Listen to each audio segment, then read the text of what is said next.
Hello again, Graham here from Arion Games, talking about Advanced Fighting Fantasy The Beginning Part 3. Obviously it's taking a few videos to get this covered because there's quite a few books in the line now. So following on from the previous video, the next book that we released was not a new book at all, had no new material in at all, and yet it sold really well. And that was the deluxe version of Advanced Fighting Fantasy. Now you can see, fairly hefty book, fairly chunky, and it has the core rules in Out the Pit and Titan. And I think the reason why this has such appeal is that in one big hardback book you've got all the rules you need for years of gaming, you've got 250 classic monsters from Fighting Fantasy, and you have a complete world guide in Titan. So you've got everything you need there for years and years and years of play. And I think that's why that's so popular. I'm not going to say too much more about that because it's the same as the other books. But the next one up was another one by Andrew Wright, who had written Beyond the Pit. So that was the Titan Herbal. So Andrew put that together. Rather than being a monster book, it's a plant book. It has useful herbs, as you might expect from a title like the Herbal. It has monster plants, it has all sorts of other bits and pieces, and there's some new rules in there. Not many, a few, obviously Herbal related. We've got new special skills, talents, character archetypes, and so on. And again, that one is quite popular. It's a bit like the Sorcery Spellbook. You don't need it, but for a player of that, or a character of that type, it's great for the player to have as a reference guide at the table. So the next one in the line was Demons of Doom. So Demons of Doom actually had its roots in a campaign I played in many years ago. Our GM at the time ran a campaign originally for Rollmaster where you were a demon. Now when you first started out, you were a really rubbish little demon. No power whatsoever. And as you got better, you went up levels. And as you went up levels, you could become a more powerful demon type. Until eventually you could become a really potent demon who could go around slaying armies. And what was quite good about it was, if you died, your essence reformed in a lesser demon type. So character death was no longer end of campaign, end of character. You kept the same character, you just had different physical characteristics. Hence Demons of Doom, and I thought it would work perfectly for Advanced Fighting Fantasy. So in this, you start as a very lowly demon, and as you get better, as you accumulate essence, as you accumulate power effectively, you become a more powerful demon type, and you reform in a random demon form. And as you get better, you keep reforming in more and more powerful forms. Except that if you're killed, which is of course entirely possible, you end up dropping a demon form. And so over the course of a campaign, players are likely to go up and down that scale. And obviously the longer you play it, the more powerful you might end up becoming.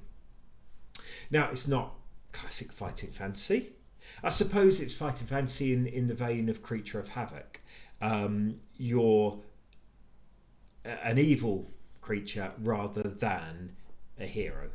But again, it's a bit of fun, and you know, being a demon toad for a couple of sessions is very different to being an elf or a dwarf. Now, as part of the Kickstarter for Demons of Doom, Andrew Wright, because you can't stop him writing things, produced Rough Guide to the Pit. And this is really a handbook to the lower planes of Titan. So the demon planes and the demon worlds. There are new demon types in there. There are new rules for creating planes. There are new maps. There's all sorts of bits and pieces. And it could be a player guide, but it's probably more useful as a director's guide for any campaign that involves demons or the lower planes or summoning or whatever.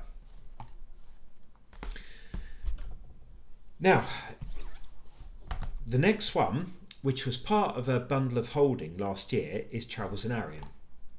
So we were doing a bundle of holding towards the end of last year, and as part of that we actually released 3 new AFF books first to the bundle of holding, and Travels in Arion was one of them. So this is a city guide.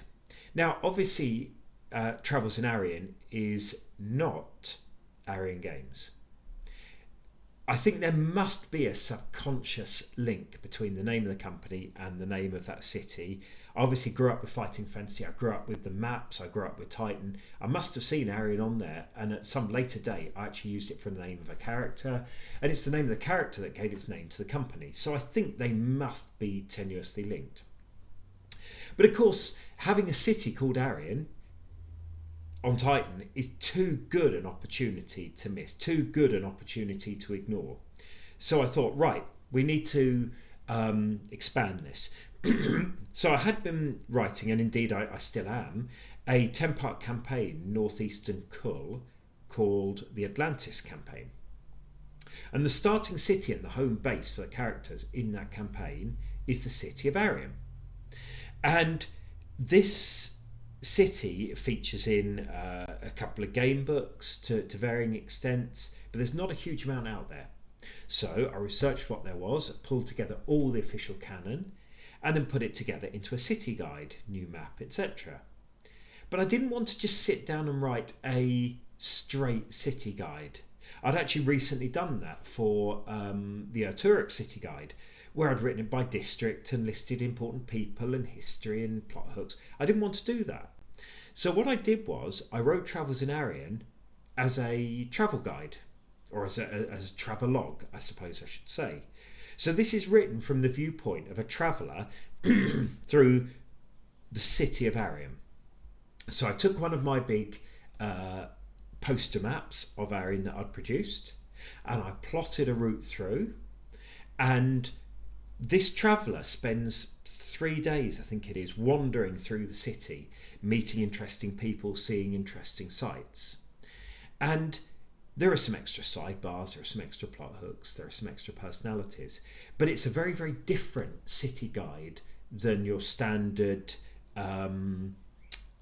city book for RPGs. It can easily be read by a player because there's nothing in there that gives away the secrets of those people, the secrets of those places. So that again was released as part of the bundle of holding, as was Return to the Pit, ubiquitous Andrew Wright. And again, this is a fantastic book. I'm currently rereading this myself as part of something I'm planning, and we have yet another 250 monsters. Now, like Beyond the Pit, there is a current read-through on RPGNet of Return to the Pit. And we've got another 250 monsters. Now, of course, Out the Pit featured monsters like orcs and goblins and trolls and ogres and dragons and all of the common stuff, as well as some stranger creatures. Beyond the Pit went a little bit weirder, whereas with Beyond the Pit you've got grimalkins, hydra snakes, nightshades, scarachna, slimes, and undead samurai. These are the really weird ones. These are not your common or garden monsters, and with each successive book through the Pit series, the creatures have got stranger and stranger and stranger. But of course, that is what Fighting Fantasy is all about. Fighting Fantasy is not just about your goblins and your orcs and your trolls. Your Fighting Fantasy is about all sorts of weird and wonderful creatures. Hence, Return to the Pit being, again, another very, very, very good seller. Now, that pretty much brings us up to date with what has been published for the core AFF line. The next video I'm going to do, a few days' time, we'll look at the Stellar Adventures line, the science fiction version. And once I've done that, I can start moving on to A, the other game lines, and B, looking at the Fighting Fantasy books in a bit more detail, looking at character builds, looking at some of the adventures, looking at what you can do with it, how you can work it, what there is coming up in the future, and so on. So once again, thank you for listening, and until next time, happy adventuring.